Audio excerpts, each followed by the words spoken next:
Hi, I'm Sabrina. Let me tell you a thing. Disney has spent years captivating the world, making us laugh, making us cry, making me have unrealistic expectations of my body. But while their bodies may be horribly disproportionate, one thing that may not be fake are the princesses themselves. Because according to some, these princesses may be a little more fact than fiction. Take Maria, Sophia, Margarita, Katharina, Freifroden von Eartha. Just an unnecessary amount of names. Let's call her Maria. Born in 16th century Bavaria, her father was a prince named Philip. After her birth mother died, her father re-wed to a woman who loved the children from her previous marriage way more than Maria. And as a gift to his new wife, Philip bought a mirror from the local glassmaking business that was renowned for their quality. You could say that they were very honest mirrors. Almost magical. Another local business were the coal mines. The shafts were so slim and narrow that the miners were known to be quite small. That's right, Maria Sophia von Eartha may have served as the inspiration for Disney's very first princess, Snow White. But what about Rhodopsis? Born in Greece in the 6th century BCE, she was kidnapped and sold to Egyptian slavery. Because of her Greek appearance amongst all the Egyptians, she was made fun of by the other slaves. And in her isolation, she turned to dancing. One day, her master saw this and was so in awe that he bought her a pair of slippers. Then the pharaoh held a party and everyone was invited except for Rhodopsis. Not only was she stuck alone, a falcon came by and stole one of her slippers. And then it dropped that slipper into the lap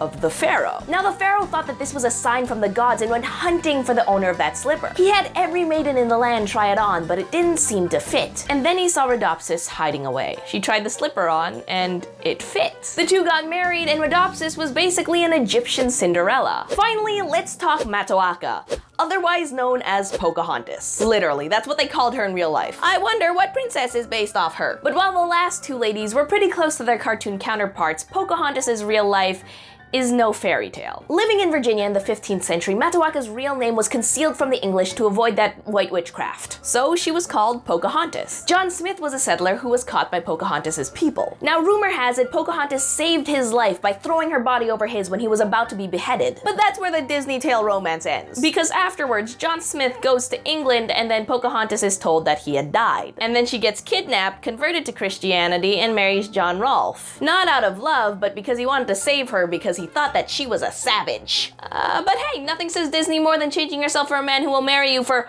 all of the wrong reasons. Anyway, the two move off to England and live happily ever after. I'm joking, Pocahontas died young on a boat from like smallpox or something. I've been Sabrina, and that was a thing.